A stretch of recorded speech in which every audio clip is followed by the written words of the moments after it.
Hello everyone, welcome to Weekly Current Affair Quiz. Let's start today's quiz. First question is, to assist in its trajectory towards the Sun, which planet's gravitational pull did the Parker Solar Probe utilize? Mercury, Mars, Venus or Jupiter? The correct answer is option C, Venus. NASA's Parker Solar Probe has set a new speed record, traveling at 635,266 km per hour during its 17th orbit around the Sun. The probe's remarkable achievements are due to carefully planned trajectories and gravitational assist, particularly from Venus, rather than just powerful propellants. Next question is, which tectonic plate was recently identified by researchers at Utrecht University beneath the South China Sea? Izanagi Plate, Phoenix Plate, Australian Plate or Pontus Plate? The correct answer is option D, Pontus Plate. Researchers at Utrecht University discovered the Pontus Plate while analyzing rock samples from Borneo. Initially, they were searching for remnants of the Phoenix Plate, but the magnetic properties of the samples didn't match any known plates. Through further research and computer simulations, they identified this previously unknown tectonic plate, the Pontus Plate, beneath the South China Sea. Next question is, which of the following best describes invisible e-waste as per the recent study? Electronic items overlooked by consumers due to their nature and appearance, electronic waste that is regularly recycled by consumers, waste that is hidden deep within electronic devices, or e-waste that has no value in terms of recyclable materials. The correct answer is option A, electronic items overlooked by consumers due to their nature or appearance. A recent study discovered that consumers often overlook approximately 1/6 of global electronic waste, termed invisible e-waste. The study, commissioned by Brussels-based WEEE Forum and conducted by UNITAR, was revealed on October 12, 2023, ahead of International E-Waste Day. The term invisible e-waste describes electronic items that, due to their nature or appearance, consumers don't recognize as recyclable waste. Next question is, which mission returned samples from the asteroid Bennu indicating possible building blocks of life on the Earth? Apollo 11, Voyager, OSIRIS-REx or Mars rover? The correct answer is option C, OSIRIS-REx. NASA's OSIRIS-REx mission returned with samples from the ancient asteroid Bennu, revealing high carbon content and water-bearing clay minerals, hinting at possible building blocks of life on the Earth. The sample, larger than expected at 250 grams, will undergo further analysis with 70% preserved for future research. Next question is, which satellite captured the image of Deception Island in 2018? Hubble Space Telescope, Landsat 8, Landsat 7 or Kepler? The correct answer is option B, Landsat 8. Recently, NASA Earth shared a satellite image of Deception Island on Instagram. The island is off the Antarctic Peninsula and is an active volcano. Captured by Landsat 8 in 2018, the island is horseshoe-shaped. Next question is, what was the main purpose of cashews when they were initially introduced to Goa by the Portuguese in the 16th century? For afforestation and soil conservation, to be exported immediately for global trade, as a staple food crop for local Goans, or to establish a cashew snack industry? The correct answer is option A, for afforestation and soil conservation. Goan cashew kernels have received the geographical indication tag, a move celebrated by Goa's Chief Minister as beneficial for the state's cashew industry and aligning with the Swayampurna Goa mission. Cashews, originally from northeast Brazil, were introduced to Goa by the Portuguese in the 16th century. Initially viewed as a crop for afforestation, its edible value was discovered later, prompting the growth of cashew processing in Goa. Next question is, according to the GHI, that is Global Hunger Index 2023, what is the prevalence of anemia in Indian women aged 15 to 24? 16.6%, 18.7%, 3.1% or 58.1%? The correct answer is option D, 58.1%.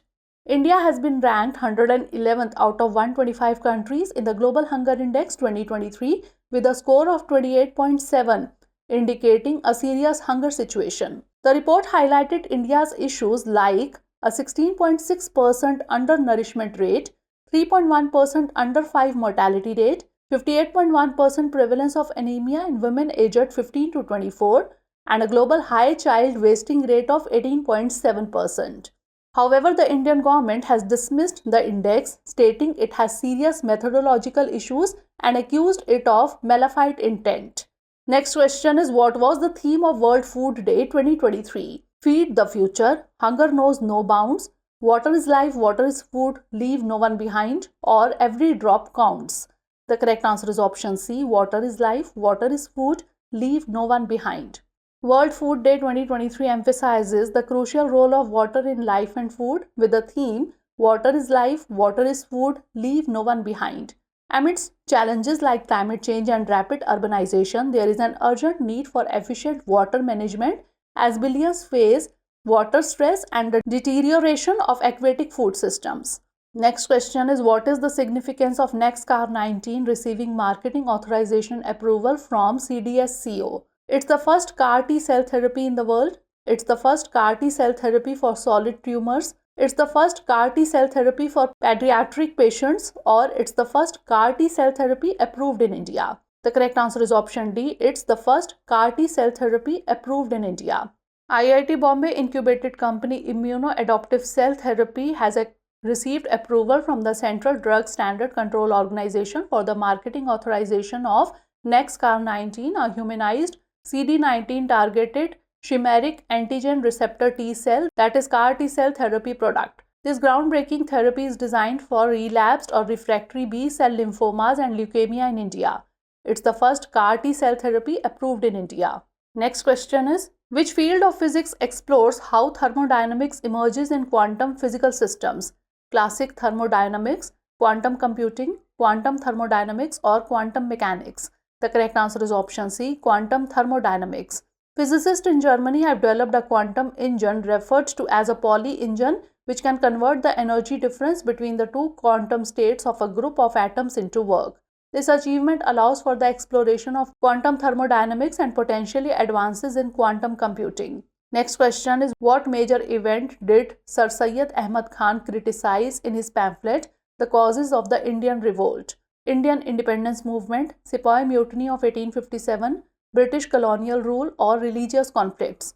The correct answer is option B, Sepoy Mutiny of 1857.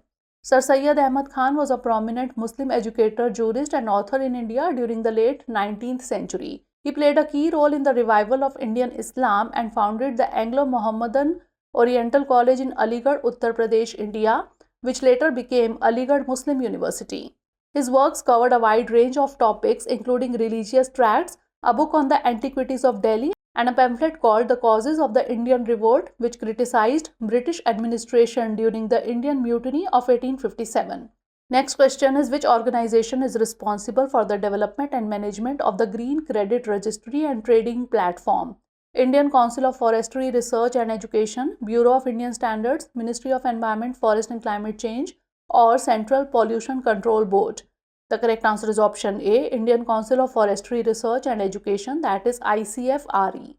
The Ministry of Environment, Forest and Climate Change in India has launched two initiatives, the Green Credit Program and the EcoMark scheme, both aimed at promoting eco-conscious practices and sustainability. Launched on 13th October 2023, the GCP is a market-based mechanism designed to incentivize voluntary environmental actions in various sectors involving individuals, communities, private industries, and companies. It is governed by an interministerial steering committee with program implementation, management, monitoring, and operation handled by the Indian Council of Forestry Research and Education. Next question is, what is the theme of the World Health Summit 2023? Global Unity for Health, Health for All, a defining year for global health action, or climate and health? The correct answer is option C, a defining year for global health action. The World Health Summit 2023 is a global event focused on addressing key health challenges and promoting collaboration in the field of global health. The summit's theme, a defining year for global health action, reflects its focus on driving global health initiatives and collaboration. Next question is, what is the primary policy approach used by India to control bird flu? Detect and cull, vaccination and quarantine, isolation and treatment, or import restrictions? The correct answer is option A, detect and cull. India has successfully adopted globally recognized protocols to combat highly pathogenic avian influenza or bird flu without resorting to vaccinations. India's approach to controlling bird flu is centered on a detect and cull strategy involving the destruction of infected animals. Next question is, which regions are projected to face the highest risk to crop production due to pollinator losses? Europe and North America, Sub-Saharan Africa, South America and Southeast Asia, Middle East and Australia, or Central Asia and Russia? The correct answer is option B, Sub-Saharan Africa, South America and South Asia. Tropical crops like coffee, cocoa, watermelon and mango face a critical threat due to a 61% decline in insect pollinators driven by factors such as habitat destruction, improper land use and pesticide use, according to a study led by researchers from the University College London and the Natural History Museum. The risk is most significant in Sub-Saharan Africa, South America and Southeast Asia, potentially impacting the income security of millions of small-scale farmers. Next question is, the International Day for the Eradication of Poverty is celebrated annually on which date? October 15th, October 17th, October 10th or October 7th? The correct answer is option B, October 17th. The International Day for the Eradication of Poverty, celebrated annually on October 17th, aims to promote understanding and dialogue between people living in poverty and the wider society. 2023 theme for the day was Decent Work and Social Protection, putting dignity in practice for all. Next question is, according to the FAO report, what factor is identified as one of the systematic drivers of disaster risk? Climate change, technological advancements, economic growth, or political stability? The correct answer is option A, climate change. A recent report from the United Nations Food and Agricultural Organization reveals that natural and man-made disasters have caused approximately $3.8 trillion in crop and livestock losses over the last 3 decades. The report, titled "The Impact of Disasters on Agriculture and Food Security," is the first of its kind to estimate the global impact on agricultural production due to disasters. Climate change is identified as a major driver of disaster risk, along with factors such as pandemics, epidemics, and armed conflicts. Next question is, which species of tilapia was introduced to Indian freshwater bodies in the 1950s and is referred to as jilabi in Tamil? Nile tilapia, Mozambique tilapia, red hybrid tilapia, or Oreochromis niloticus?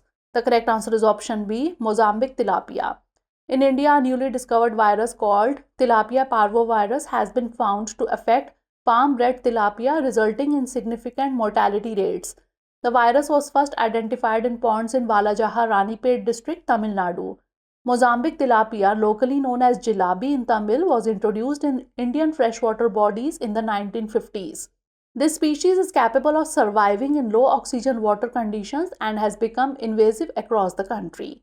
Next question is, what is the main focus of the proposed evolutionary law? Survival of the fittest, complexity and diversity, the origin of life, or geological processes? The correct answer is option B, complexity and diversity. Scientists have proposed a new evolutionary law suggesting that living and non-living entities evolve toward greater complexity, diversity and patterning.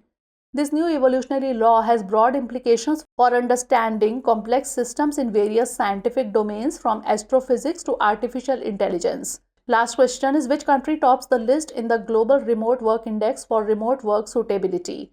Spain, Sweden, Germany, or Denmark? The correct answer is option D, Denmark.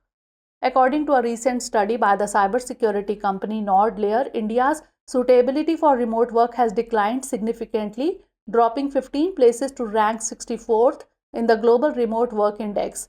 The index evaluates countries based on 4 dimensions: cyber safety, economic safety, digital and physical infrastructure, and social safety. Top country for remote work is Denmark, followed by the Netherlands, Germany, Spain, and Sweden. So that's all for today. Stay tuned for the next episode. Thanks for watching.